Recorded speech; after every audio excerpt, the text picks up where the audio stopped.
CWatt.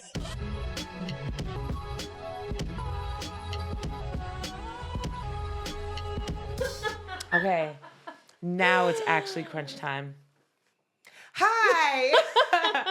Welcome to the thing. Oh my gosh. I'm Mindy. I'm Tabria. We literally almost recorded without hitting record on the mics. That would have been very bad. Oh, listen, when I tell you, this is one of the few times where I genuinely feel like Mercury really is in micro braids. Mm-hmm. It's been fucking me up all goddamn week. Yes, a lot of things have inconvenienced me the past few days. Tell us. Well, for one, I think I mentioned this, that Trey booked this movie role that films in Australia for 3 months. And he was originally going to leave on the 30th, which is great. He would be here for Thanksgiving, but now he's leaving on the 22nd. So that's very unfortunate and very annoying. I had an extremely long work day yesterday that was totally unprecedented. And I Oh my God. I knew this would happen to me at some point in my life, but I thought it's been so long. There's no way it's gonna happen. But I ate dog treats. Wait, no. No, how the fuck would that even happen?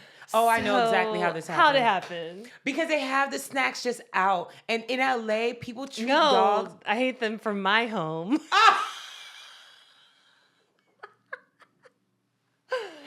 I thought you meant you were at like a coffee shop and oh, girl. No. I took my dogs to get groomed. I have a corgi and a dachshund. Dash the dachshund is absolutely batshit crazy. So I always have to drug him and put a muzzle on him when he gets groomed. And I coax him with some treats to get everything on. And CBD, not real drugs. No, they are. They're prescribed by the vet. Oh, never mind. Yeah, and they still barely work. It's crazy. Dash is actually bananas, though. He's like super dog. Yeah. It's wild. But I had these little gingerbread bones, and I broke them up so they could fit in the muzzle, so they were no longer in the shape of bones anymore. And for this job I had yesterday, I packed my lunch because it was at Torrid. I packed my lunch all the time for Torrid. And I just dumped everything out of my purse and just threw that bag in with my lunch because I was like, oh, Ziploc bag. I must have put something in there like from the day before for lunch. And yeah, I ate them. And you know what they were gingerbread flavor. So it didn't the taste itself wasn't what caught me off guard. I was just like, are these stale? These It's real. I'm trying my best to understand your position in this and to also give you grace. It was an honest mistake, like being in a rush, grabbing everything, packing my lunch. But if it didn't look like something you purchased as a snack for yourself. But we have so many snacks here, and I bag up all my snacks. Like, I don't just bring the bag. I will put it in an individual baggie, and pack it. In Tabria's defense, no, she's right. They have a million snacks, and they're all different types. They're all very organic, and I can understand how something brown and crispy just feels like something you would have bought for sure. What did Jade say about my snacks when she came over here the other day? I can't remember. She said it was like the artisanal version of everything or something. What'd she say? You have like the farmer's market version of everything. Yeah. Everything. Pop-Tarts farmer's market version.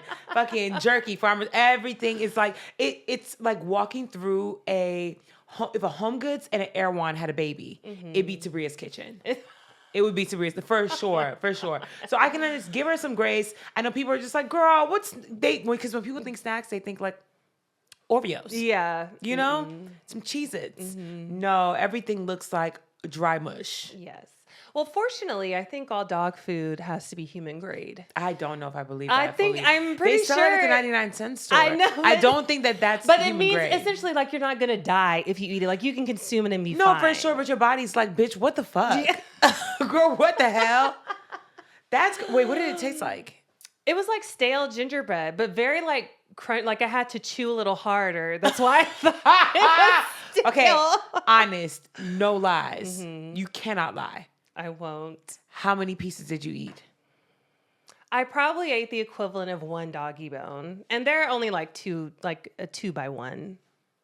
2 inches? Like 2 inches by 1 inch. And how many pieces was that? Well, I broke them up into smaller pieces. No, but how many pieces do you think you grabbed and ate? I don't know, but the equivalent of one doggy bone. At once or individually? Like you said, 1, 2. I took 3. multiple bites, if that's what you're asking. I was just trying to figure out if it was like you grabbed a handful and then it was like, and then you were like, oh no, dog food. Or you were just like on your fourth one. It took me a minute to realize like something's different about this. And I was like, oh, this isn't for me. Oh my God. Oh my God. You know, it's okay. Worse things have happened. I've done worse. It's all right. It's fine. Not for, I'm going to tell you something. What? Now it's my time to embarrass myself. Okay. So I literally almost threw up all over myself from just pure disgust because I'm never home, right? Mm-hmm. And that's something that I'm working on because like me and Jay had a real serious conversation about this because I feel like I am losing my own individuality within the relationship because her place is bigger. Like, you're just always over there. I'm always there. And if I'm not there, I'm at work. Mm-hmm. And so I don't have any time to myself. And if I'm ever home, I'm just like rushing. So I ended up doing that this week. We had a party. I worked the entire day. I got off around 5:30, 6 o'clock. Went home so I could get my clothes. Really quick, took a shower, brushed my teeth. And when I say really quick, I was actively rushing. Like I was genuinely rushing. And I'm packing things. I leave. I go to her place. I'm there for like 2 days. I get back home last night, which is Monday, right? Mm-hmm. So I get back home last night and I had gone to the gym with her. So first thing I do is I take a shower. I get out the shower. I go to brush my teeth. I have that little cap thing on top of my toothbrushes. Mm-hmm. It's like a clip. Yeah. But it covers it up. So I take it off and I'm like, the toothbrush look a little funny, but I was like, okay, like it just looked like it was like a discoloration. Mm-hmm. So I'm like, I use that purple toothpaste. Yeah. So I'm like, okay, maybe I didn't rinse it off properly because I was rushing. So I go and I run it under like hot water in the sink, and I'm just like there running it under it, and I go to put it to like in my mouth, but then something stops me, and I'm like, it still looks funny. Mm-hmm. So I open up the cover thing, and it's mold. Yeah. It's mold all on that bitch. And it was literally 2 centimeters away from my mouth. I literally was like right here. And then I was like, why does it still look this I almost threw up. And that's just from brushing and not rinsing it out properly. Disgusting. And I was like, honestly, this is God saying, bitch, spend more time at home and slow your roll. Or on the flip side, you shouldn't use those plastic covers. I threw it away. But ever, like even if they're brand new, you shouldn't use them. Really? Because it's just trapping moisture. It's supposed to protect it from the toilet flush back. No, but that's why you put if you're able to, put your toothbrush, I think like 6 feet away from your toilet. But even if you're not able to do that, you always flush with the toilet seat down. That is something that I had to drill into Trey's head. You always flush, always, because it really pisses me off. But he's good now. I like it set me reeling. Mm-hmm. I was losing my shit about it. Thank God. If I actually put it in my mouth, I wouldn't be here today. You would. Because I definitely brushed with a moldy toothbrush. No, you didn't. Yes, I have. No, that has happened to me before. When I say that's why I stopped using it. When I say wouldn't be here today, I don't mean I would have passed away. I mean, I would have literally been throwing up so much. I would have been dehydrated. I'd be in the hospital right now. It really fucked with me. I was utterly disgusted. I went to bed early. You know when you're just like traumatized? Yeah. I was like shaking. I went to bed early. No, that's scary. But yeah, fucking gross. Don't cover your toothbrush. Keep it away from the toilet. It's crazy that I thought I was being like cleaner. I know. Fuck. Mm-hmm. Yuck. And switch out your toothbrush every 3 months. Oh my God. Another hard lesson that I learned is I have one of those Britas, which honestly I know Britas are not the best, but you do what you can. Yeah. So I have one of those big ass Brita things, and it can't fit in my fridge because it's just so big. It's not like the pitcher; it's like the one that like sits. Oh, okay. Yeah. So I just have it out, and it's just sitting out. And again, never fucking home. Mm-hmm. One day I come home and like I make my tea with Brita water. I boil my pasta with Brita, all that shit because I don't like using City Punch. So I go to do that. I'm fully sipping on a cup of tea. My food is on the stove cooking. And I look and the bottom of it is green. Algae. Algae.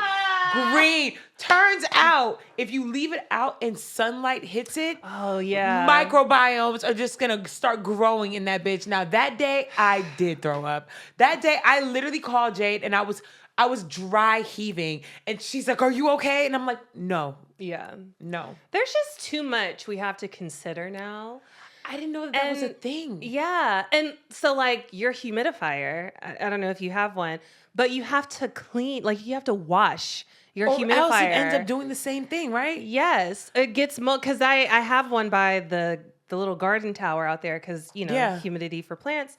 And, like, if you just let it mold, it's just putting that mold into the air. Spores. I'm like, oh. I saw a TikTok. Literally, this woman was trying. God, she made one of those TikToks where she was outraged and she like tagged the restaurant. She was like, let's just call it like, I don't know, Dan Steakhouse. She's like, Dan Steakhouse, you guys got me fucked up. My kids ordered food. They got these fries. It was out for one day. Opened it up. It was like the most mold I've ever seen on like fuzziness that was like 3 inches tall, right? The entire container. So she's like, I don't know what the fuck y'all putting in your food, but no food should mold this quick. It's been literally less than 48 hours, all this shit going in. Comments though, people who know more than individuals like you and I were like, Miss Mamas, that's not Dan's Steakhouse. You probably have mold spores just floating around your home from a humidifier. And when you opened it up, ate some of it, closed it, it got trapped in there and it caused the mold. Because there's no way. They were like, if they treated their food with anything, it would cause the food to not mold, like McDonald's. Yeah. So they were like, that's not them, baby, that's you. And I think she checked and found out, house infested with mold. Oh, that's mold so spores everywhere. Child. Oh God, I could throw up. It's just, it's too much. I have a friend whose house is infested with termites right now. No. Too much can happen. Oh, but this is why home ownership does not seem appealing to me. It's no ho. It does not seem appealing to me. No, it is such a huge responsibility. Like, I've heard so many horror stories. Oh my God. One, I don't think people understand the fact that termites, because when you hear termites, you think wood, and you completely separate the fact that this is a bug infestation in your home, and the bugs are just eating the wood. You are sleeping in your home every day, and there are hundreds of thousands of bugs just eating your house. Get me the fuck out of there. There's no reality. There's no reality. I'm out of there. She has to go away for a few days so they can fumigate everything. Termites, bed bugs, roaches. Top 3, you will never see me back in that home again. Never, ever. Anywho. Did you notice Mindy and I have the same hairstyle today? Unintentional. Okay? Cute. I know. Honestly, it's making a comeback. I'm like trying to figure out ways to style my hair and make it like, oh, it's styled without having to do too much because I'm lazy as fuck. And like, I'm only going to give you middle part, side swoop. That's it. But the half up, half down is a good go-to. That's what I'm trying new things. I'm trying new things. Also, I don't want to look childish. Yeah, but it still like has a refined look to it. You know? My problem is doing hairstyles for like nice events, red carpet events. I'm totally like, I don't know what to do. Because I don't want to do a slick back because it's too much tension on my edges. You should actually go get a style. I would love to see your hair genuinely like styled. But I think it's too much. No. But if you're going on a red carpet, then I think you should. I mean, what would the style be though? You could do anything from like a really pretty pin curl look. You could do like an updo, like a chignon, you know? You could do... Well, my thing is, all those are just tension. I want a loose... curls, like a... You know what's really pretty? Beyonce does this a lot, and so does Kim Kardashian. Like that old school, like 50s, like curled look, where like the curls like go in and it's like it looks formed. That would look fire on you. Something like that. I don't think that a curly updo would have as much tension as you're thinking. Curly, but like defined curls, not like your curls in like a wash and go, but like genuinely curly. But that's my thing. I want to just use my texture, like my natural hair, but curly hair isn't like... You could do like what do they call it? A bird's nest? A bee's nest? a beehive? Beehive? Is that what they call it? Like where it's the like pompadour situation? yes, but no. But yes. You know when they used to do the netting over it? It kind of looked like a lunch lady's net, but not really. It's like old school black hairdo. Something like that. Where you just tease your hair. I don't want to do that. It. Girl, what tease are it. you telling me you want a hairstyle without styling your hair? I can't help you. What are we talking about? I don't want anything to potentially damage my hair. That's not going to damage it. Teasing, yes. Fine curly hair, I swear it's the most difficult texture to deal with. That's a hot take. Pineapple, maybe head wraps. Maybe you go full blown elegant hoteptress. Right. Maybe. That's going to be my go-to because I'm out of ideas. Hey, it's fine. Did we talk about his daylight savings time? It's still fucking me up. Did we talk about that? No, but I will say last night fully thought it was 10 p.m. It was 5:43. Girl, it has been fucking me up. And everybody in the house, all our sleep is just messed up right now. And honestly, I think it's worse for people like us who work very long days because legit, I'll go to work and then get off of work, think that it's midnight. Yeah. And it's 7 p.m., but I've been at work for 10 fucking hours. So by the time I get home, I don't got energy to do shit. Like, I was so productive when the sun stayed out till like 6 p.m. Of course, yeah. I would get off of work and then go to the gym. Get off work, then do my laundry. I'm not doing shit now. No, I don't feel like doing anything. Last update, I attended the Black Beauty roster. Oh, you did? How was it? I went briefly. I like literally had to run and leave. And I'm so fucking mad. Because, okay, for one, event was gorgeous. Yeah. The venue that they chose for this year, it was in Koreatown. It was actually down the street from my place. And it was beautiful. It was, I forgot what it was called, but it was like not a traditional convention center. It looked like a big ass piece of art. Building was beautiful. Everybody looked stunning. One thing I will say about Black women, we love a thick framed colored glasses with no. Yes. We love that. We love something bright, something so with fringe. True. Yes. The fits were all very like colorful, but still very, very expensive looking. I was like, oh yeah, we love to dress up, love it. Everybody looked amazing. Everybody's makeup amazing. I ended up like going to all the little booths and stuff. I missed the majority of the talks, but I'm so mad because Issa Rae was there. Oh, dang. Yeah. Danessa Myricks was there. She was there early. The line was crazy to meet her. And I'm so mad because I had to go to work. I literally was only there for like less than an hour. But Devontae was going. And so I had gotten a VIP invite and they give you a little ticket to get the VIP gift bag. Yeah. And so I gave Devontae mine. I was like, hey, when you get yours, get mine too. Because they did something different this year, which I understand. They did not give the gift bags until 3 p.m. Oh, yeah. Because they want to make sure that you stay. stayed. And people, because I know people probably do show up, get the gift bag and leave. Because the gift bag is literally the highlight. No shade. No, that's a highlight for any event. That's why people go. Okay? No, but for VIP specifically because you get full size products and then other goodies. Devontae had to work too, left at 2:30. Oh my God. I'm so mad. I didn't get my gift back because I wanted it so bad because I heard they had full-size Danessa Myricks things. It was just really well done. It was very streamlined. There was a little bit of a line in the beginning, but aside from that, it was one of the most successful, most like easy influence events I've been to. And that says a lot. It says a lot. Shout out to Black Beauty Roster. Next year, hopefully I will not be a W-2 employee and I can just come. That is my goal. I was working that day, so I couldn't go, but it seemed really nice. Yeah, shout out to them. All right. Let's get into the political news this week and all the BS that's happened. But first, we're going to start off with some good news, which we rarely have. I really want to start highlighting something good that's happened every week. I know exactly what you're going to say without you saying it. Yes. So the last week during the special elections, we did good, y'all. The Dems swept majority of the elections. Mamdani is the mayor-elect of New York. Shout out. Yes, we have Mikey Sherrill. She's the governor-elect of New Jersey. We have Abigail Spanberg, governor-elect of Virginia. Mississippi was able to flip 2 state Senate seats.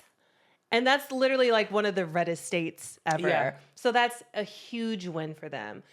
Republicans are shook, to say the least. Mike Johnson's response to this: if we lose the majority in the House, they will try to end the Trump administration. He won't have 4 years. He'll only have 2. Steve Bannon's more incriminating response: if we lose the midterms, some in this room are going to prison, myself included. Which genuinely... Just saying the quiet part out loud. Like, 2 questions. Question number 1, is he still part of the administration? Because I remember Steve Bannon, no, he had gotten fired. Yes. Yes. But he's just like an affiliate. He's riding them coattails. He's trying to hold on to his 15 minutes of fame. But the fact that he's even saying things like that just proves the way they got there is just as bad as what they're doing while they're there. Thank you. The elephant is literally howling at the moon. The elephant is in the room, knocking its body up against every 4 corner, and we still are not addressing it. Elephant howling at the moon? Yes. You meant to say that? Yes. The elephant is, because the elephant is trying its hardest to make it as obvious as possible. Okay. The elephant is filling the room. We can't even enter the room. I like that metaphor better. Girl! Sorry. They're supposed to be ridiculous. Okay. That's the point. The elephant is typing into ChatGPT how to make itself more obvious. Yeah. And ChatGPT is saying there's nothing else you can do. Okay? Yeah. Another point of good news. Kim Davis can suck a hot flaming cock. She lost, and they're not going to even address it. Gay marriage is not going to get overturned in the United States, at least not right now. I know that they want to real bad. I know they do. They want to do it real bad. But it won't be happening for now. Not right now. So, suck it. Yay! Suck it. All right, now on to the doom and gloom. This has been the longest government shutdown in history. It lasted 41 days, and it has finally come to an end. But a lot of people are upset about it because 8 Senate Democrats had to fold. All white, all not running for re-election next year, which clearly was a strategy. They all folded and are voting with Republicans. And essentially, the only thing that this will do is put up a vote for the ACA subsidies in December. And as of now, the credits will be extended through January 30th. But everyone is very, very upset about this. They folded because with just a promise to consider. Just a promise, yes. Nothing was really accomplished. It was a lose-lose from the start. I fully believe the ACA tax credits, they were set to expire into this year regardless. I fully believe the Republicans were just ready to let this shutdown ride out until it expired, and we wouldn't have had it anyway. It wouldn't have mattered. What do you mean it wouldn't have mattered? If it expired, it's gone, so we revert back to I got to look up, when ACA started. But it reverts back to our old healthcare system automatically until a new one is then voted on again. No, understood, but that would have been better than what's happening now. Because if it reverted, yes, we would have lost some tax credits, but they wouldn't be able to increase them the way that they're increasing them now. No, it would have been bad because a lot of people would have just been automatically kicked off. But people are basically going to have to kick themselves off because they can't it's afford a damned it. if you do, damned if you don't situation. I don't know if I fully agree with that because, for one, I think that it is a fucking shame that a majority of the people that represent the people of the United States have always come from affluence. You know what I mean? Mm-hmm. A majority of them, not all of them, but a majority. And I think that people like that are not used to existing in discomfort. And I think that is a huge reason where now it's affecting them because now it's affecting travel and people are upset and people are complaining. Yeah, but the people that you are representing, that does not even affect them because majority of them can't even afford to hop on a flight. What the people you're representing, the people that need you the most, are the poorest of this nation. And these inconveniences don't even affect them. The inconveniences that do affect them are actually life-threatening. They're actually major things like SNAP benefits and health insurance. You're shaking your boots because, and I know for a fact, a huge amount of the pressure that was being placed on them is not even from the people. It's from the airlines. Yes. It's from the government employees who are not getting paid. You know what I mean? And I empathize with everybody involved, but there is a greater good, and I don't think that these people can even understand what that greater good represents because they've never been part of these groups. I think it's easy for us to say that because we weren't affected by it. I have a cousin who is a federal worker. You have a friend who's a federal worker. No, for sure. For sure. She was losing it. No, understand. So, and 42 million people lost their SNAP benefits. I think it's easy for us to be in a position to say, yeah, y'all should have held out because now we're all screwed. And it's the same thing, like sacrifice a few for the greater good of many. But I fully believe that it didn't matter what would have happened. The many, all of us, we were going to get screwed regardless with healthcare. ACA is going to be gone regardless come January 30th. I don't know what's going to be put in place, but the fact that I was going to mention it later, but Trump is proposing to limit visas on a denial basis of like obesity, sleep apnea, diabetes. The fact that he's doing that for visa applications, you can kind of, it's literally the same thing that was happening in Schmatzy Schmermany. Like, it's the same thing. You don't have to censor it. I think TikTok just got me used to it. But literally, it's the same thing of, well, we want the best of the best only. Yeah. And what does that mean? That means fit white people, blonde hair, blue-eyed. And the craziest part about it is Trump is probably one of our fattest presidents we've had in decades. Yes, physically fit my ass. Girl, the fact that they be bold-faced lying on his physicals. Yeah. The man lives off of nothing but McDonald's. Yeah. And you're trying to tell me that an immigrant can't come in if they don't have a certain BMI, and you're running this bitch. Look, regardless of how you feel about the shutdown, let this invigorate you to be loud and proud about the midterms next year. Oh my God, I cannot believe I did not write this down. December 2nd, there's a special election in Tennessee for their Congressional District 7. And there are two people running. I can't remember the Republican's name, but the Democrat's name is Afton Bain. And she has already agreed to vote for the release of the Epstein files. If the other guy is elected, he can counter Adelita's vote. She's out of Arizona that Mike Johnson still hasn't sworn in. But now that the government is reopened, this will literally determine everything. Please, if y'all know anybody who lives in Tennessee, please tell them. Early voting. Tell all your family. I am, yeah. Early voting has already started. It goes through the 26th. Make sure you're registered and all that. That's it for that. Let's move along. ICE they've been out of control, but the stories that I've seen this week where they are attacking the most vulnerable of people, it's so infuriating. When they went into that fucking daycare, they took down that teacher in front of all those babies. In front of all the kids. They were arresting a man in his car. He had a seizure and they didn't let up. His kid is in the back seat. No, the kid was holding on to him. Not letting up whatsoever. Did you see the video? A disabled man in Chicago swarmed him on the ground. He can't even speak for himself. Did you see the video of they maced the baby? A baby? So literally it was a man, it was the dad was driving, it's a Mexican family, or I don't know if they're specifically Mexican, but they were definitely Central American, Hispanic family. Dad's in the driver's seat. Mom is filming because they're circling the car and driving they're trying to make him stop, and they're driving dangerously to get it to happen.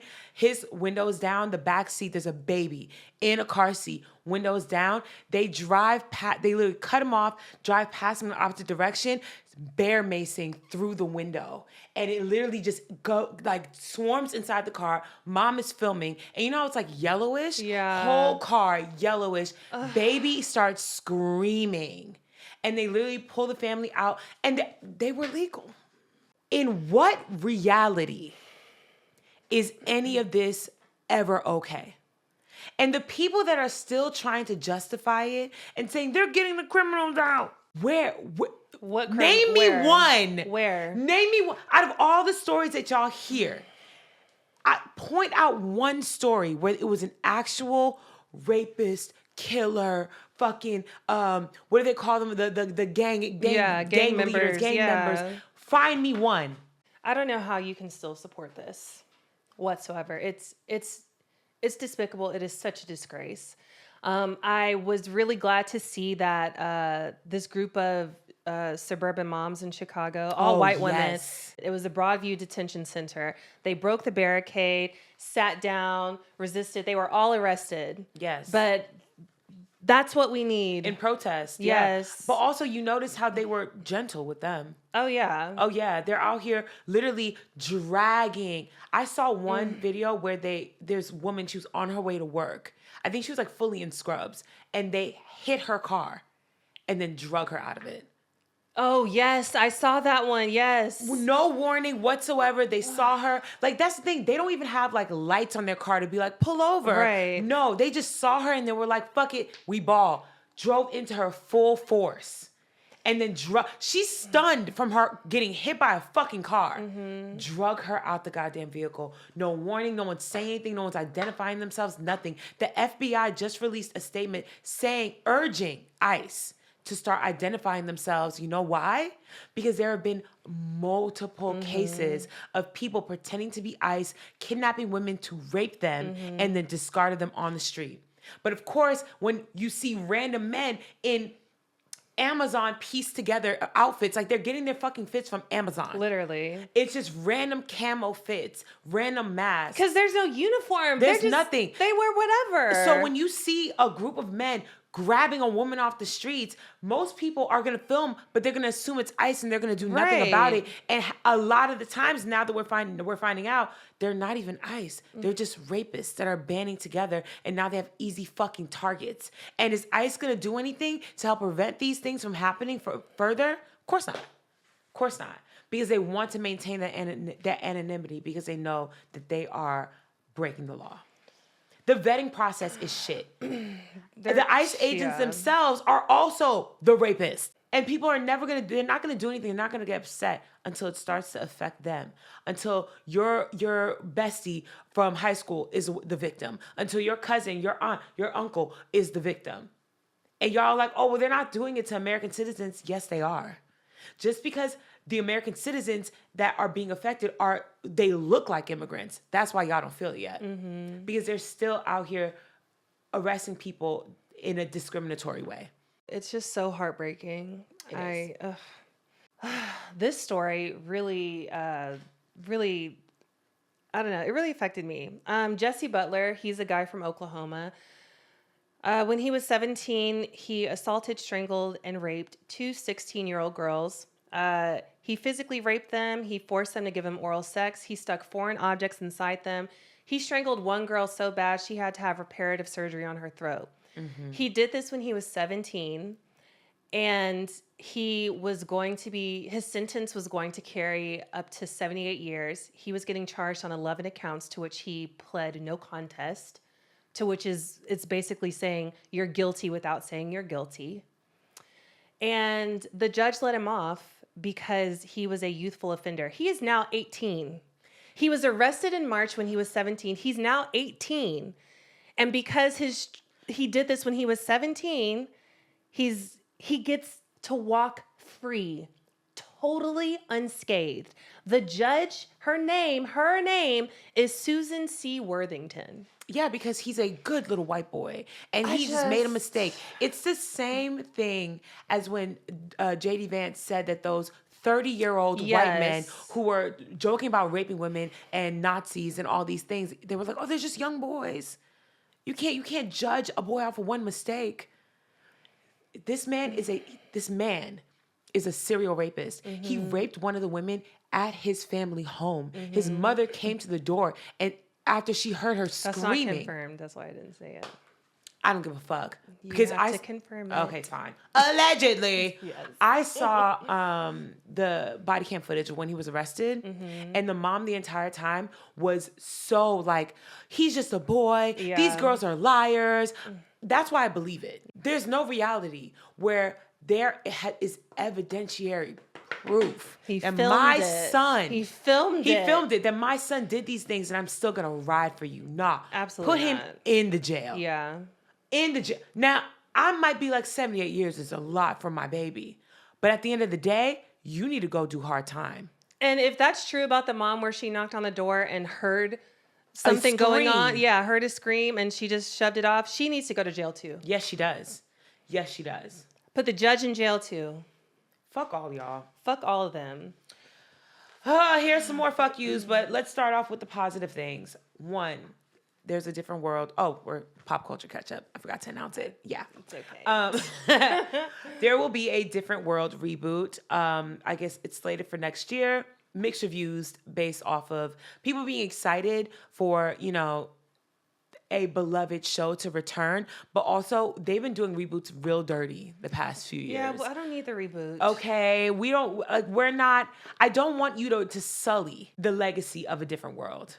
You know what I mean? Mm-hmm. There's also going to be a biopic of Michael Jackson's life coming out. Jafar Jackson, the son of Jermaine Jackson, will be starring as his uncle throughout every stage of his life.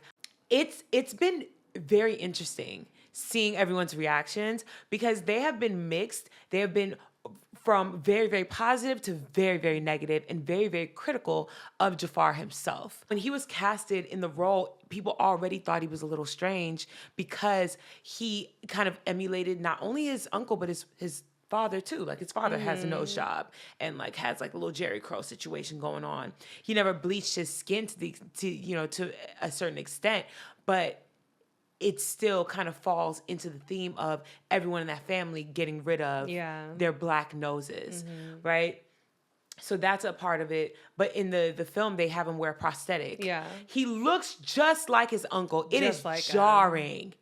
When you see these images side by side, it looks like the real thing. I'm very excited to see the film because of that aspect.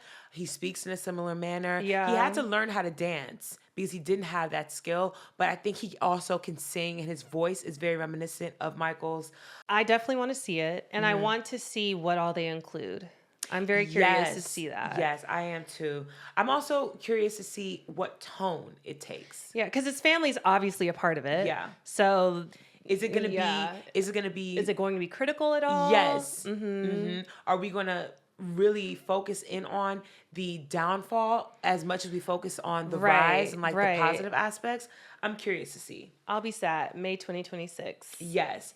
But Shea Mitchell started a child's skincare line. And that, I'm not going to lie, was jarring. Because why the fuck would a 3 or 4-year-old need a skincare mask? I don't even care if it's just to play pretend with mommy or whatever.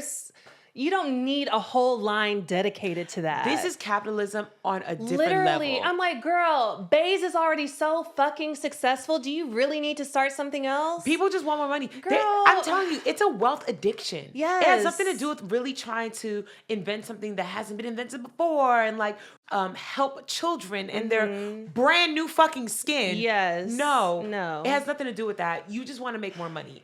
And it's very stupid because I think the root of it, she said, was that her daughter would play in her like makeup and skincare, and she wanted a way to like help soothe the effects of putting like these big girl things on her face. Don't put it on her face. Literally. Why are we letting babies put retinol on? What happened to cutting some cucumbers and putting them on your eyes and calling it a day? How about just getting some regular ass baby lotion and putting that on the baby's face while you put on your retinols and your hyaluronic acid? We can cosplay in regular shit. Right. We got to be better at playing pretend. Hello. My mom would just put Vaseline on my face and I didn't know the difference. Yes. And do we know the price point? I don't know. I bet you it's going to be something that's ridiculous. If it ain't $1. I mean, for what it is, yeah. Like, because you're not using any active ingredients, so it's not expensive to produce at all. It better be 50 fucking cents. Child. You know it's not going to be. Okay, Ziwe. So recently, Ziwe has been under fire for a few of the interviews that she's done. I think it was a couple months ago, she interviewed George Santos, and that interview was a shit show. And then most recently, she interviewed the former mayor of New York, and I'm blanking on his name. Eric Adams. Thank you, Eric Adams. And why? It just is in poor taste. When you have bad characters like George Santos and Eric Adams, who you know are not good people. Like I'm sorry to say it that way, it's but they're just not. What's the reason? It's like she thinks that we're in on this joke, and I don't know what the joke is. If you are gonna have these people here, people who, mind you, avoid having one-on-one interviews because they don't want to be held accountable for any of the things that they've done. And clearly they're agreeing to be on your platform because they know you won't hold them accountable. Why are we doing this? Yeah. Why are we pointless. platforming shitty people and then not calling them out on what they say? There was a part in the interview with Eric Adams where she did this whole fuck, marry, kill thing, and it was capitalism and two other things, and he just threw in Israel. I saw that. Yeah. It made no he was sense whatsoever. Marry capitalism. I love capitalism. Israel. What? What? First of all, this nigga dumb as hell. Two, clearly you're saying that because Israel has lined your pockets more than anybody. Because how do you correlate capitalism with Israel? I don't think that we should hate on Ziwe, but I think that Ziwe and her team should take this criticism under true consideration and revamp and rework the show's format, because you do have an audience, you do have a platform. Use it for the greater good. If it's gonna be just a parody and it's just gonna be ha-has and hee-hees, don't bring serious individuals on. You don't need people like that on your platform. You don't. You're platforming just bad characters, and you're just gaining them an audience. People walked away from watching that thinking Eric Adams is funny. Yeah. Thinking George Santos is a meme. Mm-hmm. It makes them more likable. It does. You don't need that. We don't. Because they're not likable individuals. Isn't she best friends with Emrata? Yeah, she is. We're not going to talk about that. But that's all you need to know. Okay. Yeah. Sydney motherfucking thumbface Sweeney.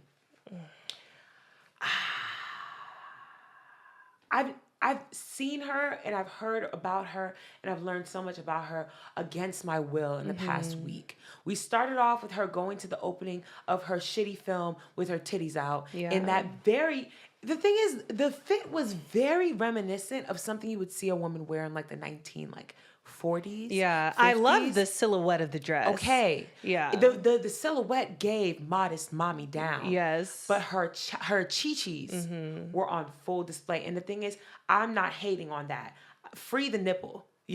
I'm here for it. But I think that look, it's this fake sense of modesty where you're actually pandering to the white men that run the, Christian conservatives movement. Because at the end of the day, they don't fuck with you because they think you're a good woman. They fuck with you because they want to fuck you. Yes. And you lean into it. Yes. She's not a great actress. She's not cute. No, Shea, I don't ever want to talk shit on a woman, but you're not a good person, so I feel like I can say this. You're not that hot. Yeah, she's like mid. Girl next door cute. Mid. Yeah.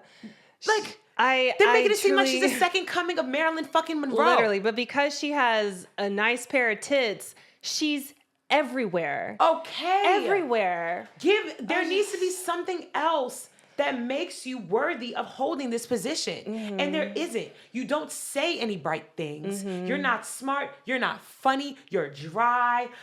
What do you actually provide? And you're not a great actress. It'd be different if you were this great actress who is just empty between the ears. But you're not even good at your job. No. But she represents conservatism. And white mediocrity. Yes. Yeah. Where at the end of the day, she has a nice rack. Give her $1 million. She's going to uphold the patriarchy. She's going to play her role. She knows how to shut the fuck up and smile and giggle and bounce her tits when they want them to. And that's it. Yeah. She was interviewed this week. First off, we didn't even talk about. First off, her film Christy flopped majorly. That's wild. Terrible. But film. I love that y'all aren't supporting. No, so and I think that a huge part of the lack of support comes from her lack of accountability in all of the controversies that she's been in as of late. So in this interview, the interviewer, who interviewed? Was it GQ? GQ, thank you. The interviewer who, mind you, I think could have done a better job. She was terrible. No shade. Like, no shade, girl. Journalism is dead. True journalism, deceased. She asked her directly. She was like, hey, do you think that maybe it was in poor taste that you as a white woman was joking or like in jest saying that white people have superior genes? Like, do you not understand why that upset people? And her response was, when I want to address something, I will. She's never addressed anything. Nothing. Nothing. Everything about her is a walking red flag. Yeah. She also is currently in a relationship with Scooter Braun, who hates women as well. Yeah. And she met him at Jeff Bezos' wedding. And she's big buddies with Jeff Bezos. And on top of that, after the controversy about the American Eagle ad, they asked Trump how he felt about it, and he said he thought it was amazing. He thought it was 10 out of 10. He loves her down bad. And then they asked her how she felt about his thoughts on her, and she said, and I quote, "It was surreal." I'm like, were you turned on by that? That's what it gave. Yeah. Yeah, I can't stand her, but she'll never get a view out of me, so. I wish y'all would apply that same outlook to Kim Kardashian. And look, I won't say I'm a fan or not a fan of Kim Kardashian. I admire her marketing ability. I do. Her marketing is excellent because the fact that she is still so relevant, the fact that she has the #1 show, those are fake. No, but Mindy, even if people hate watch, it still benefits them. I fully believe that Kim, in the same way that they used to call the paparazzi on themselves, they still do. They're good at guerrilla style. But that's what I'm saying. No. Her marketing. I understand, but it's still false. Like, it's the same way I don't know, because Skims is worth billions of dollars. I don't know how false it is. I understand that, but I still do not believe that it is, with the numbers that we're seeing, the results that they're saying are fully true. It's the same way that we just found out that even Drake was out here buying fake streams, right? I think that there is this want to maintain this status quo. Like, I have never gotten so many targeted ads about Keeping Up with the Kardashians, about the show. I watch the show. It is caca boo-boo. Mm-hmm. It is bad. It is genuine. And I'm not saying it's bad because I don't like her. I'm saying it's bad, and it's actually making me very upset that Sarah Paulson and Niecy Nash and Teyana Taylor are part of this, because I genuinely like them, and I don't think they're bad actresses, but this show makes them seem to be terrible. Sarah Paulson, it's just bad. Everything about this show is bad. And I'm glad that you bring them up, because that's another thing that we need to address as well, because we need to cancel Kim fully. Mm-hmm. Kim not only held a charity and I think raised almost $100 million for the children of IDF soldiers, she also just announced that she is opening 15 Skim stores in Israel. Mm-hmm. There is a partnership, a deep partnership between her family, and the state of Israel. And it's evident. And I think that we need to stop looking at it as we need to stop investing. I don't think that people are. I think that it's being forced on us because they have the funds to guerrilla style market. I think that if we all as a whole divested from them, she would still be out here. They'd still be opening stores because it's the money. And the money doesn't fully come from us. It's coming from Israel. I don't know. I don't believe that people are as invested as they used to be, to the point where she can expand this way. I don't think that they're getting the money from us. I remember when there was a big boom in Skims and bitches in the hood was wearing Skims. I remember that, and I fully believe that hella people funded the rise of Skims for sure. Right now, I don't think it's happening the way that they're making us think it is. I think that most people don't fuck with it. I think that most people have gotten off of it and they're not really fucking with it, and they're just pumping it out to make it seem like there's this level of success that's being reached that isn't. I want to believe that. I do. But sometimes on my TikTok algorithm, I get thrown into the white girl side of TikTok. And those fucking Starbucks cups, that bear cup just popped up so many times. Yeah. And as a result, I viewed some of those videos because they were just so ridiculous. I'm like, why are y'all this excited over a cup? So I started getting more videos of people doing like what's on their Christmas list and their shopping haul. Like people are still doing stuff like this. No, for sure. And they're being paid though. I will say that. No. I will say that because the Starbucks thing was debunked. So Starbucks started marketing these bear cups for like the past like 2-3 weeks or 2-3 weeks before the launch happened. They sent, I think the most one store got was 20 of these cups. Yeah. So they weren't even actually selling them in order to let people have access to them. They just wanted to create this hype to gauge, to see, right? And when people are like, oh my God, these lines were wrapped around the building, where is it? Where's the footage of it? You know what I mean? Like, yes, there were people who were definitely like lined up at certain stores, but it wasn't this widespread thing where every store it was lined up. This is also marketing. And I think that it has pulled Starbucks back into the zeitgeist in a way that is not negative, and it's in a way that's like capitalistic and like, oh, well, I need this. But I think it's a marketing ploy. Like, no, Jade got... That definitely was a marketing They ploy. hit Jade too. Literally, thankfully, we have something else that Jade is already contractually obligated to do. But she was approached to do something in conjunction with Starbucks.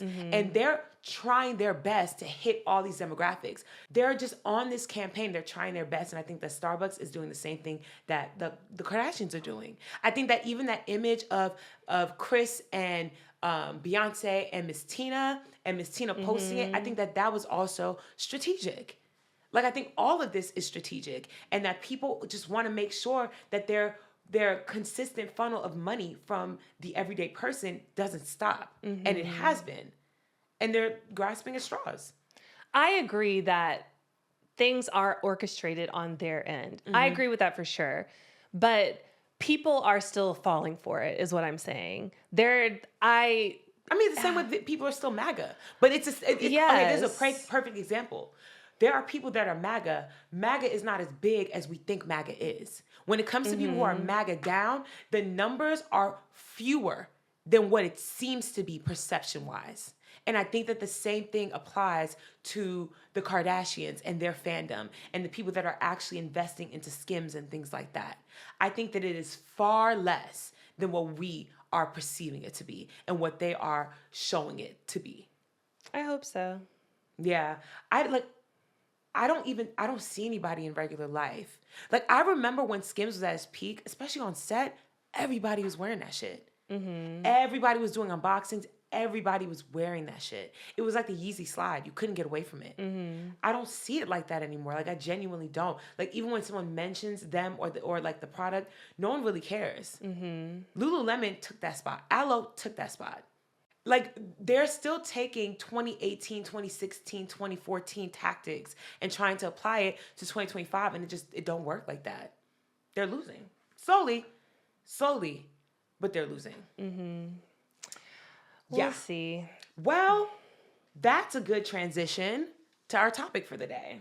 There was a New York Times article that came out recently about feminism in the workplace, and we also wanted to talk about the hiring of Diara. I don't know how to pronounce her last name, but the founder of Ami Colé, she just got hired as the executive vice president of Skims Fragrance and Beauty. And the community was very upset. Yes. It was polarized. A lot of people were happy for her, but I saw a lot of people who criticized her, and we wanted to touch on that and then segue into the New York Times article because we do think there's a connection there. Yeah. How did you feel when you initially saw that announcement? We lightly touched on this last week, and I think my feeling is the same. I'm happy for her as an individual. I'm disappointed based off of who she represented for us as a Black woman.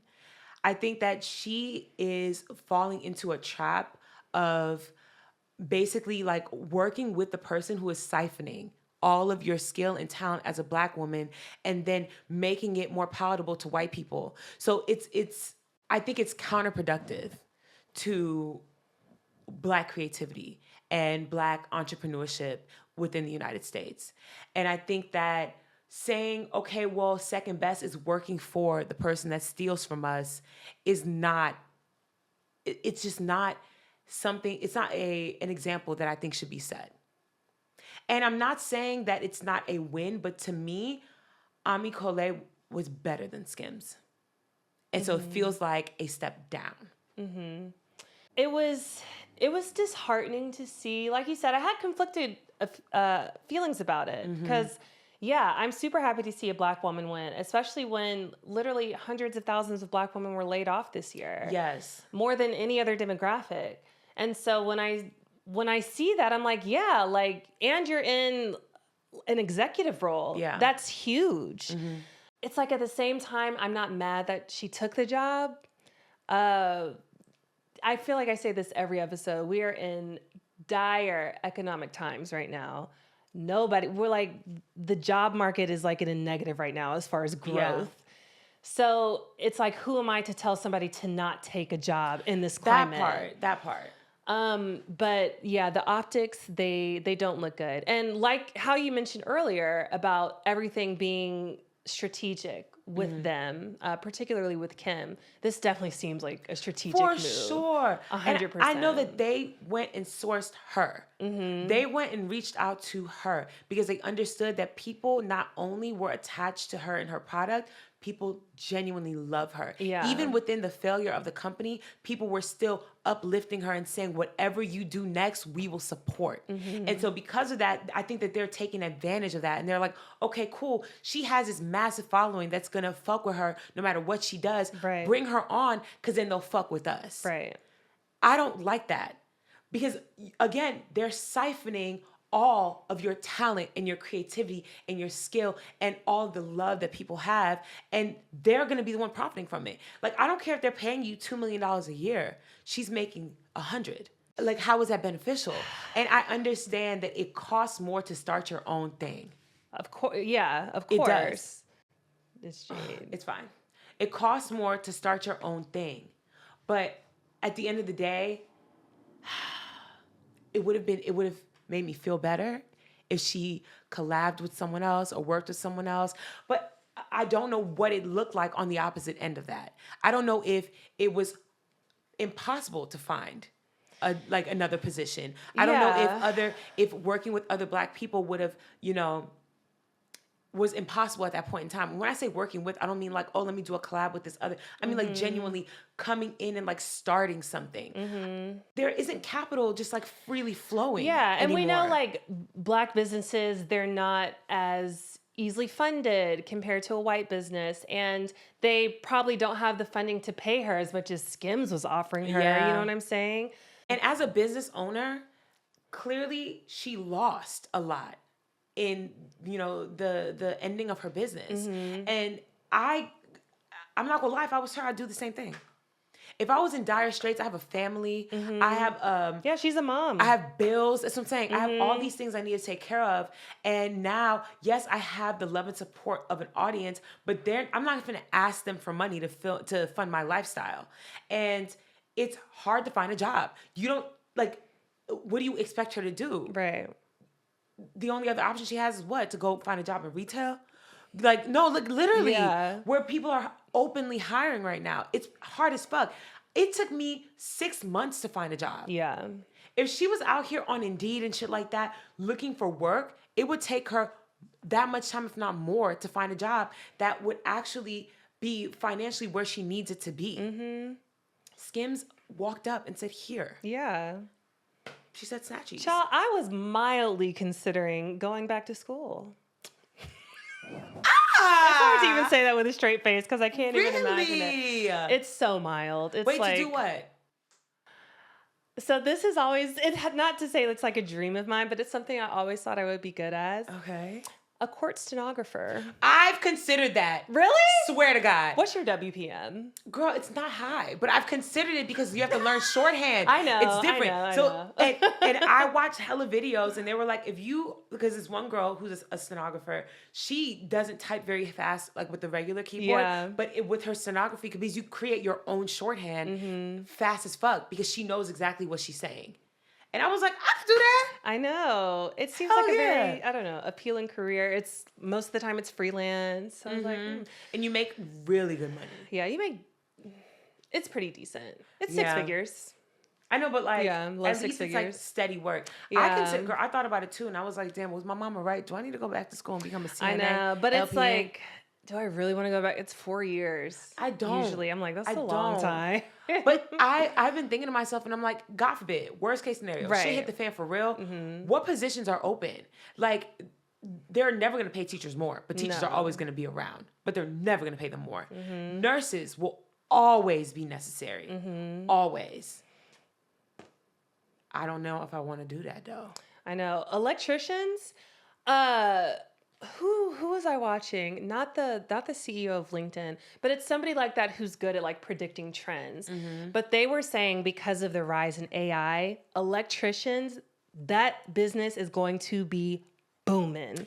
Dang. If you want a job or you're young and you're looking to get into something and you don't know what you want to do, child, electrician. You know what's so crazy? With that being the case and them also completely defunding and getting rid of Job Corps, it really is interesting. Yeah. Because like Job Corps was pushing out electricians every year, hundreds, thousands of them. And now there's probably going to be a gap. Oh yeah, they want us to fail. Oh God. I think for sure. Oh God. Anyway, I got off on a little tangent there. It's okay. So with this whole article, it's funny that it's with, like we were talking about, Ami Colé X Skims, because I feel like in the beauty world, a liberal workplace that prioritizes women, that is more, it's more celebrated in the beauty world. But when you go into like more corporate or more mainstream America, it's kind of the complete opposite.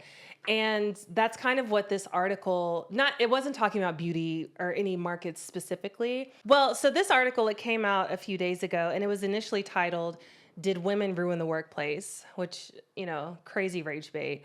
People were in an uproar. So they decided to change it again. "Did liberal feminism ruin the workplace?" Even worse. I gotta know how they thought that was better. And then they ended on, "Have feminine vices taken over the workplace?" So I guess that's the best they could come up with. But what the fuck is a feminine vice? I don't know. I think toxic femininity is what they wanted to say, but they just couldn't say that. Because what the fuck is that even? We'll get into it. Yeah, we have her definition. Yeah, for sure. but it was a host, a guy, his name's Ross Douthat. I don't know. No, he sucks. And every think piece he does, every podcast he does is very, very right wing. Yeah. And it's always in poor taste. Like after the toxic femininity one, before the toxic femininity one, his most recent think piece was Mom Donnie won, so what? It's not that big of a deal. Oh my God. Literally. So the whole thing was talking about how he is just a figurehead and he's not going to create any change and it doesn't really matter.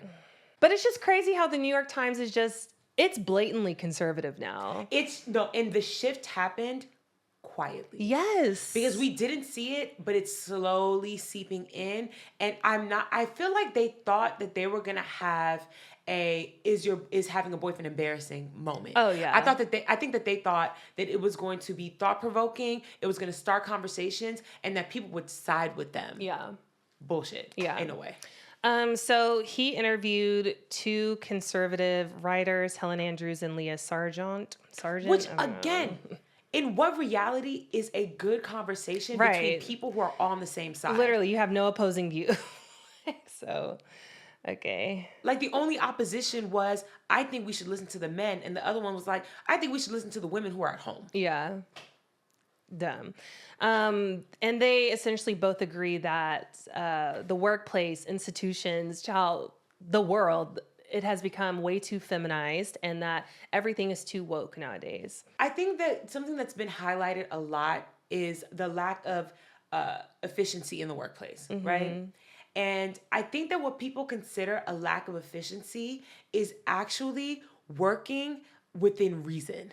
And I think that these people it's the same Make America Great Again, looking at the golden years, what they consider the golden years of America, back in like the 50s, where people, their entire lives was work. And people stayed at one job for 50 fucking years until the day they died, and they were happy about it. And they think that because people now want things like maternity leave, and that people have options, and that people think that their mental health should trump their work requirements, they think that that is inefficiency.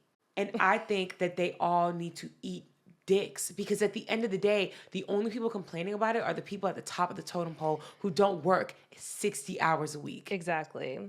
And the COVID exposed a lot of this when people had to work from home. Yes. That, okay, we don't necessarily need people in the office to work. They're getting their work done. And a lot of people said, I get my work done in like half the time. Yes. Because they're just given busy work, or they have to look like they're doing busy work. Yes. I remember when I worked at a studio, I was receptionist, then the office manager. And sometimes when anybody was gone, it fell on me to like cover their responsibilities, except the stage manager, because he had to be on site. And I was the youngest person there. Everybody was much older. The workload I had to do when they were gone, I'm like, this is what they're doing all day? Yeah. It would be tasks I finished in like half an hour tops. Every corporate job I've ever had, and I've worked a wide variety, right? No one's job is that hard. No. The only people whose jobs I genuinely was like, okay, like you actually, you know something. Legal department and accounting and finance. Those are the only people where I'm like, oh no, you're crunching for real. Yeah. Okay. Everybody else is subjective. You're just holding conversations. That's it. It's emailing back and forth. And I'm not saying that your roles are not important. Yeah. What I'm saying is majority of your work, like Tabria said, is busy work. And you just have to look like you're doing things. And that pressure of having eyes on you all the time adds to your stress. And so when people went home and they were working from home and they didn't have these eyes on them constantly, they were able to do their work and do their work well in shorter amounts of time. And because of that, I think a lot of companies started to freak out because they felt like, one, why are we paying you the same amount when you could do the work in half the time? Right. And two, how do we get you to do more?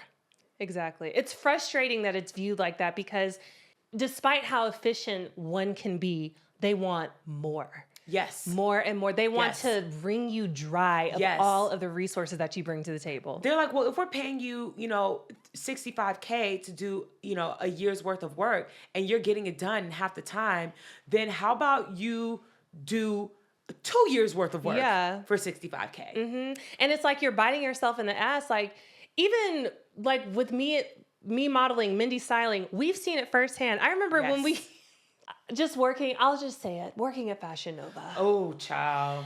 Oh, God. It's like, and this is across the board. This isn't just with them. This is 99% of brands. I was about to say, because we've worked with a lot of brands. And they all operate the same way. You are punished if you complete your work in a timely manner. Yes. You're punished with doing more and more looks, more and more shoots. I think Fashion Nova is even worse. And honestly, I have joy in my body when I get to speak about them because I didn't sign the fucking NDA.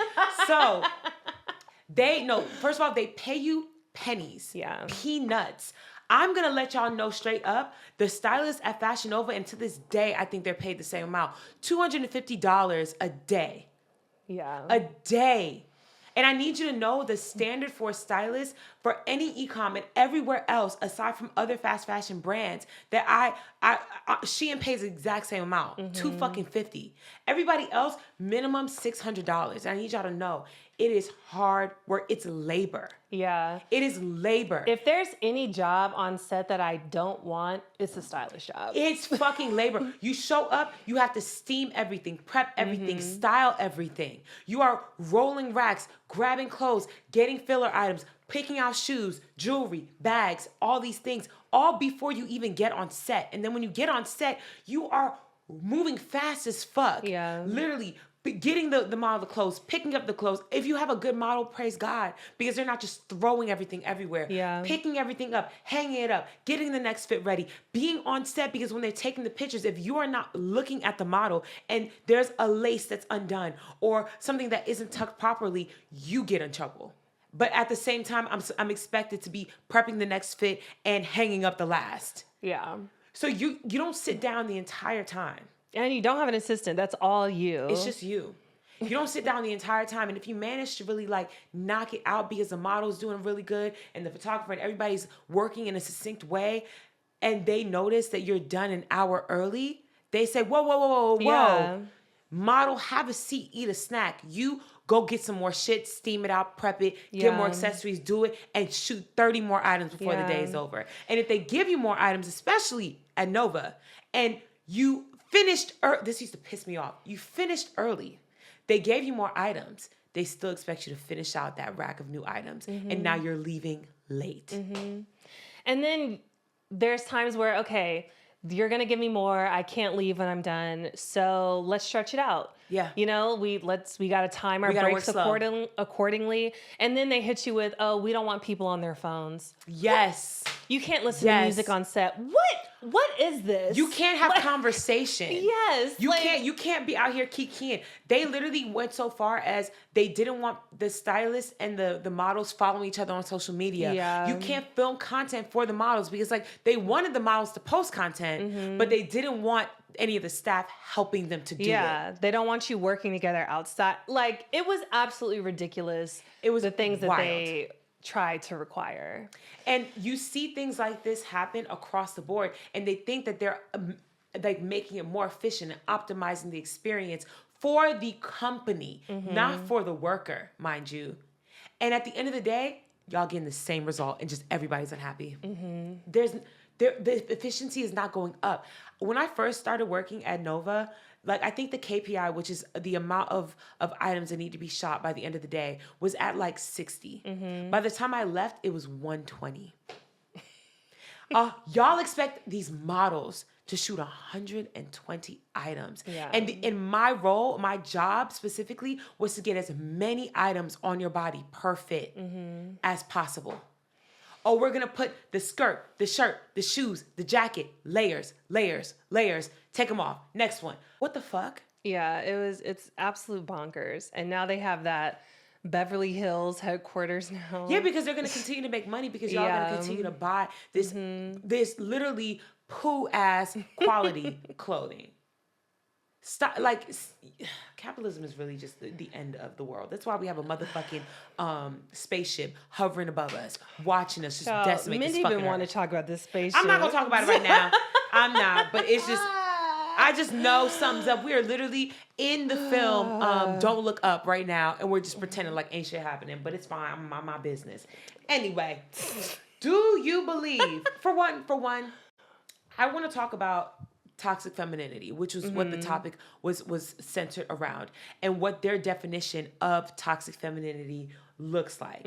So Helen Andrews specifically, she defined it as gossiping, the inability to deal with conflict, and an aversion to directness. She says that is what women have brought into the workplace. And I think that that's actually crazy because when you look at any male-run business, all of these things still exist. Yeah. I hate when people act like women can't handle business or they're too emotional to deal with things. That women are catty. Yes. And women are just like so just like emotionally connected to everything they do. We look at the biggest example we have.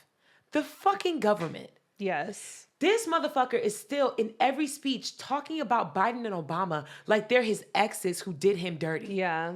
What? This man literally is on his social media platform or no, because I don't want to say tweeting because it's not tweeting. Truth socialing. Posting. Thank you. Posting about things that are untrue. Posting memes, posting AI generated things. Like if that is not the definition of gossip and indirectness and all these things, What is? Literally. They refuse to acknowledge that. What is? First of all, there's no accountability on the other side of this. At all. At all. Now, when they said toxic femininity, I never considered it. She was talking about how the Me Too movement has just become corrupt. I'm not saying that. Do not twist my words. I'm not saying that. But she said that everybody now is just making all of these accusations and their false claims. But it's literally like 1% of all of the claims made. I don't agree, because at the end of the day, that's always going to exist. Yes. No matter what. Whether it be Me Too, whether it be anything. Everyone's truth is subjective. Everybody's truth. So of course there are gonna be situations where it's gonna walk a thin line. The issue with this is the minute women ask for anything, it becomes villainized. Yeah. I think the reason why people think that women shouldn't be in the workplace is because now women are asking for maternity leave. You know, like the fact that people are like, oh, well, women be lying. It's because out of every 100 cases, there's one where someone, it was just mad at an ex or whatever the case, or whatever. There's a mistruth that was spoken, and now you want to focus and harp on this when for millennia, women have been getting assaulted by men. Yes. Period. They're like full fucking stop. There's never been a time in history where men were not the main perpetrators. When people talk about, well, men are protectors and providers, they're not protecting women from other women. They're protecting women from men. I don't agree. Like, it is what it is. Yes, are there going to be times where, like, when you talk about things like police brutality, have there been cases where the police brutality was, and I don't want to say warranted, but it wasn't as harsh as the victim made it seem to be? For sure. Yeah. But that does not mean that police brutality is not an issue in the United States. Overwhelmingly, it is uncalled for. So that argument is so stupid to me. Like, you can't say that. And I think that people get confused. I think men specifically and women who are pick-me's for men, like both of these women on this show, when they decide to speak about feminism, they speak about it in a way as if it's misandry, where feminists hate men and that men deserve, like, they're like meninism and, like, you know, masculinism, whatever the fuck it is, that it equates to feminism, and it does not. The only way that I can explain it is feminism is equivalent to racism in the sense that you can't do reverse racism. Yeah. You know what I mean? Right. Like, feminism exists because women are at a disparaging level, treated extremely poorly compared to men. Women are not out here oppressing men. Men are out here oppressing and mistreating and abusing women at a far greater rate. Doesn't mean that every man does it? No. But it means that at the end of the day, 9 times out of 10, every man knows a man who's abused a woman. Yeah. There was a video that went viral yesterday, actually. And it's very controversial, but this woman, she basically exposed her father. She was like, she realized that it was all men when she had a conversation with her dad, and her dad was telling her about, during his heyday, he was dating this girl who was like a runaway girl. And, you know, they weren't like seriously dating, but they were like, you know, situationship, like fucking on each other.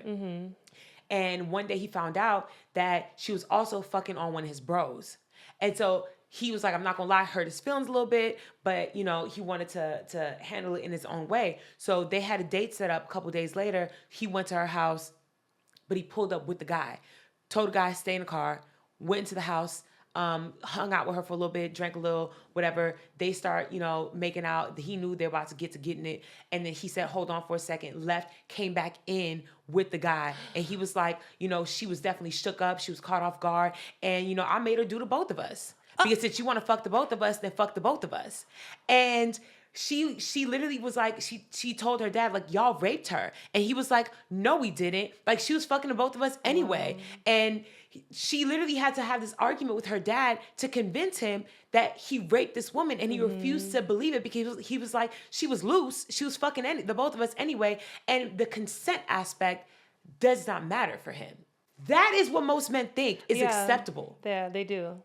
So when you want to talk about, oh, well, feminism, oh, well, y'all just want to hate on men. No, babe, like it's a real thing. The same way as a Black woman, I can say, I don't feel safe in majority white spaces. Yeah. It's not that I think every white person in this room is a raging KKK member. Yeah. But overwhelmingly, a majority of y'all don't fuck with me. And I know that. That is what we talk about when we say you have to protect people from things like racism.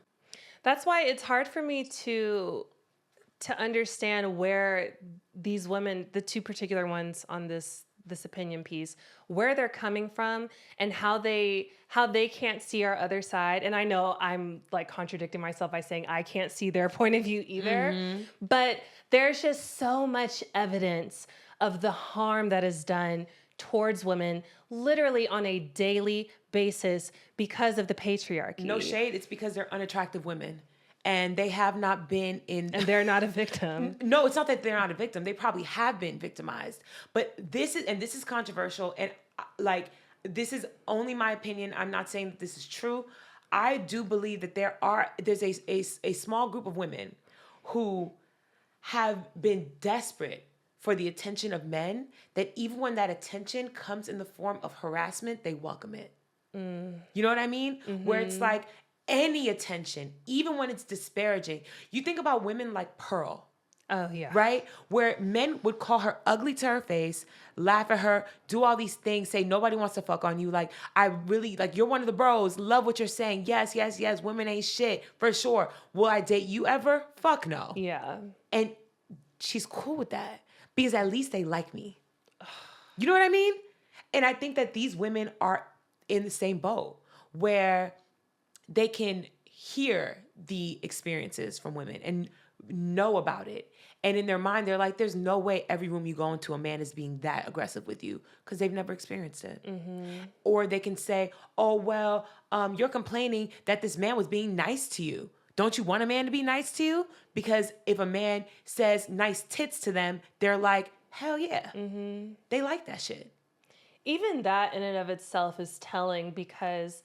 on the opposite side, when you have incels and how they truly just hate women and they're just so averse to women to the point where they will harm them. Yes. And then you have women on the other side who essentially will allow themselves to be harmed. Exactly. Yeah. It's, oh my goodness. Who not only will allow for themselves to be harmed, they advocate for the harm of women. Yeah. Including themselves. They advocate for losing these positions. And these are both women who are college educated. Yes. And you're saying women don't deserve to be in these spaces that you worked hard and paid tuition to be in. You are just a walking controversy. Literally. Like... Literally. And it's so dumb, but this is like the peak level of pick-meism. Where you're such a pick-me, you've intellectualized it and made it rational for women like yourself to fully exist in this pick-me space. Just waiting to be chosen. Yeah. And unfortunately for you, no one's finna choose you in that wide-ass Megamind forehead. I'm sorry, she was just not cute. And I feel no qualms about speaking negatively about her because if she could have her way, we would all be unemployed and be literally dependent on a man. Dependent. That's the golden year, or that's the golden age that they want us to go back to, when you couldn't even have your own fucking credit card. Girl, bye. I meant walking contradiction, by the way. We understood. I said controversy. We understood. Okay, so I do have a question though. What is femininity or No, because I want to know what your definition of, because do you even believe that toxic femininity exists? That's the first question. Not really, no. Okay. Do you believe that toxic masculinity exists? Yes. So why can one exist and not the other? Because you said it. It's the oppressed versus the oppressor. Those who are doing the oppressing, toxic masculinity exists under them because they're the ones inflicting the toxicity. I kind of disagree. I think that toxic femininity does exist. And I think that both of those women were displaying it. And I think that it's the other end. Wait. Where I believe that, what? I will say, in a way, yes. I think probably not in the same way, but toxic feminism exists because it's mainly includes white feminism. Yes. So, but that's different. Okay, say your So point toxic first. feminism is separate to me than toxic femininity. And I think that Leah, the other woman on the podcast, she's a great example of toxic femininity, where you are weaponizing the fact that you are a woman in order to portray these ideals about what femininity is, but it's not a positive or constructive thing, where it's like, I'm just a girl. Like, you need to take care of me. Me have a job where I have to type. I'm not doing tippy taps. Like, to me, that is it, where it's like, oh no, you want me to make a decision, but I'm a woman. Yeah. That is toxic femininity to me, where you are creating a situation where your femininity overrides everything within the situation. And I think that the toxic masculinity is that as well, where it's performative, the same way that toxic femininity is performative. When you think of toxic masculinity, that's like a man who's like flexing the fact that he was born with, you know, a penis and balls. Yeah. And they're just like, this is what a man looks like. And like, you need to shut up and listen to me because I'm a man. The other end is a woman who's like, tell me what to say. Tell me what to do. That. I should be at home having babies. What am I doing right now? I don't need a hobby. I need more babies. You know what I mean? Yeah.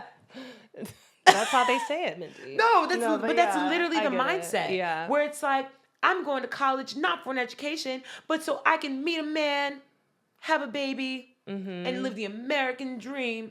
I saw a post where this couple, they were, I guess it was like a dom sub situation, and it was literally that. Yes. And then a lot of people were criticizing it in the comments, like, what are y'all on right now? Like, Yeah. why are you, this is not submissive. This is like demoralizing. Ooh.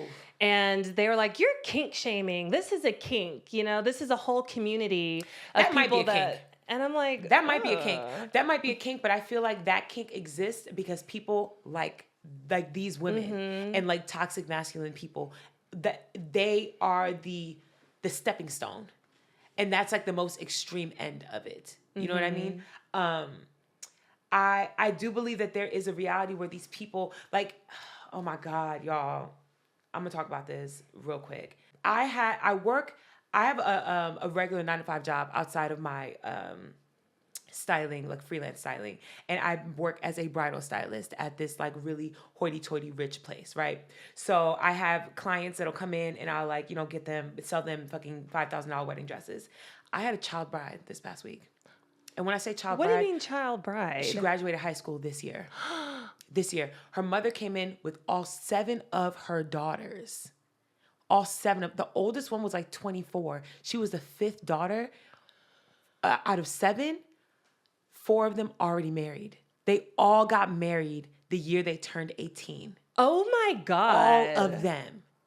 And she was like beaming, so proud. She, with 7 kids, pregnant. Oldest daughter, pregnant. The youngest daughter was coloring in a coloring book. That is what a lot of people deem as the pinnacle of femininity. Oh my God. And the girl, bless her heart. I didn't sell them shit, thank God. But bless her heart, so excited. Really? So excited. Yes. And when they were going through wedding dresses, I was like trying to pull things because she still has like a child's body. And they were like gravitating towards everything that I was pulling. They were like, no. We want her to look more youthful. They literally were picking dresses that look like first communion dresses. Like very like childlike, little like flowers everywhere. Like you want her to look as young as possible. Scariest shit ever, because I don't think they were connected to a specific religion. I think they were just Christian. And maybe it was a cult type shit. Yeah, but seeing that in LA is crazy. no, they drove down from Portland. Oh. They drove down from Portland, and the family was getting married in Minnesota, where his family's from. They don't even know that nigga like that. It's arranged by the families. So his whole family's in Minnesota. Her whole family is out there. And they clearly have like a cute bank. Like they have some money. They didn't have no budget for the wedding dress. But they came down to LA to get an LA wedding dress to get married in Minnesota. That is so disturbing. To me, that's like the beginning of Gilead. Yeah. That is what they want. And this is a very beautiful family. Everybody blonde hair, blue eyed. Fucking wild. I don't care if my daughter said that she found the one, fell in love, all that. She was 18 and I would not allow her. Never. I don't know what I would do, but I would make sure that she does not get married that young. That's absurd. That's absurd. Never. Ugh. And she was so excited, and I could just tell, you don't even know this man. Yeah. And I really wonder, how old is he? That part. How old is he? Because I doubt you didn't meet him in high school. He doesn't even go to your school. He lives in a different state. Right. This was an arranged marriage. Girl, that's so sad. Welcome to 2025, where we going backwards every goddamn year. Well, just to wrap things up. Yeah. Also, I want to apologize. This was my fault today. Started a little late. It's okay. Have a dentist appointment to get to. It's okay. It's all right. It's okay. Is anything that was mentioned within the article, anything that we talked about today, are these true issues, or is this just made up shit to create more divisiveness amongst the ranks and amongst ourselves as people, not just as women, but in terms of the genders? Mm-hmm. As far as like women being in the workplace, ruining like women the workplace versus men, like just to create more controversy or more. No, I think the veil has been lifted. I think because women feel more empowered and we're not afraid to speak up because of repercussions. We have exposed all of the inequities and even the legal implications that occur behind the scenes in the workplace. And it's more often than we realize. Even when I think back to when I was working, how some of the men would make like inappropriate comments that I didn't clock as inappropriate then. But looking back, I'm like, oh, that should not have been said. Yeah.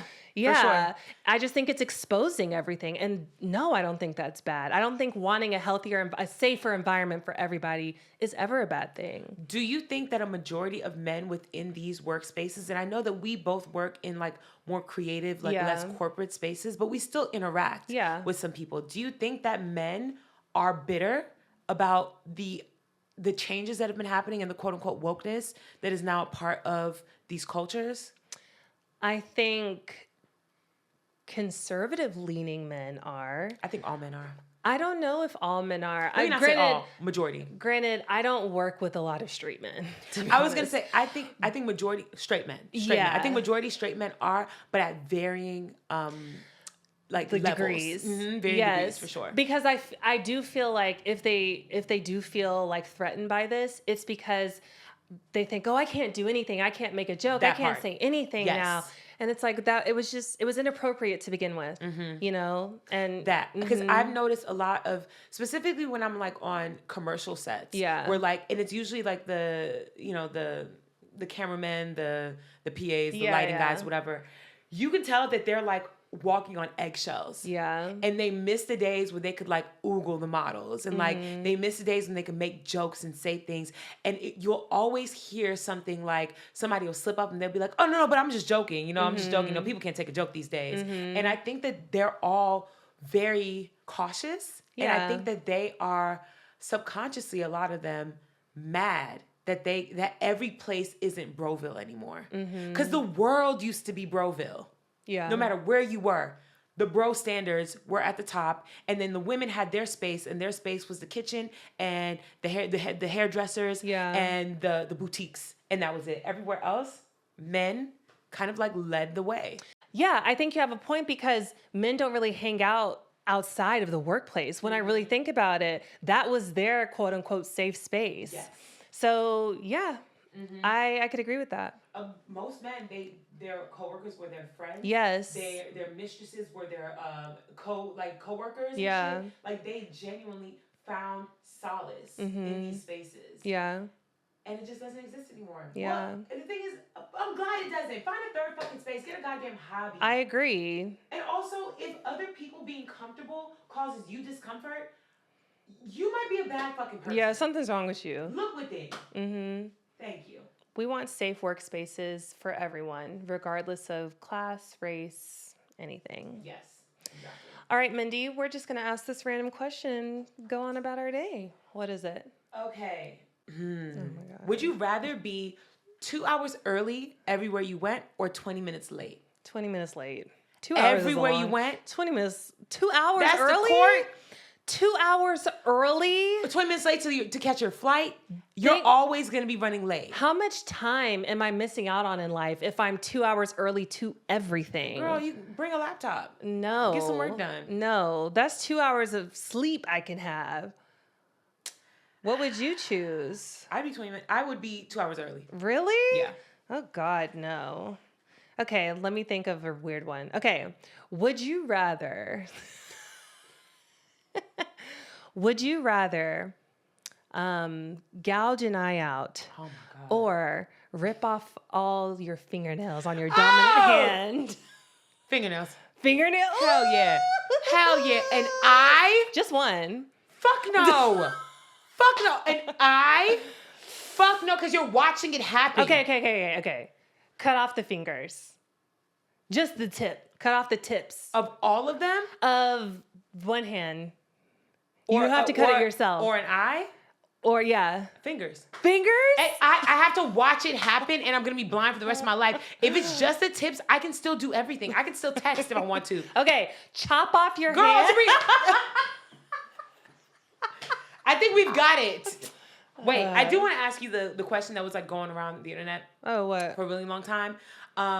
Would you rather fight one gorilla or 100 men? I'm not going to make it either way. But Okay. the question was, could 100 men beat a gorilla? Oh. I was like, that's your lose-lose situation. Okay, could 100 men beat a gorilla? Yeah, I think so. Okay. A man in the woods or a bear? A hibernating bear. Boom. No. No, alive and well bear, in season, awake, awoke, or a predatory man. Black bear. You can't Bears, choose. beats, Battlestar Galactica. Wait, the brown one's the ones that are friendly, right? If it's brown, lie down. If it's black, fight back. So No, so then black. Wait. Brown. Brown lay down. So is brown. How are you fighting back? Black bear, I think you could fight back. Black bear is the one where I think you could just like widen your stance and be like, Okay. ah! So yeah, black bear. Well, you can't choose the kind of bear. It's just a bear. I mean, yeah, I'm choosing the bear. But, me and Trey just looked it up. Bears can run up to 30 miles an hour. No, bears are scary. They're scary. Bears are scary. But I will say, and I don't know what level of man I'm getting either. No, predatory. Like no shade. Like The Rock, or is he like the average size man? A man would inflict way more pain on a woman than a bear would. Okay. A bear would knock your head off real quick and that'd be done. A man, especially an insidious Does he have a weapon? No. An insidious But is he man, though? okay? Is it an average sized man and I an don't know, average sized girl. bear? It's just a predatory man, period. It's a toss up of what you get. I'm just thinking of The Revenant, and that scene was just both would be bad. Like, look, in the grand scheme of things, I'm choosing the bear always. Don't get it twisted on that. But if I'm thinking like pragmatically, because if it's an average sized man, I'm not the average sized woman. I'm bigger than the average sized man. So no, it's a man. It's a man who would be larger than you. Oh, okay.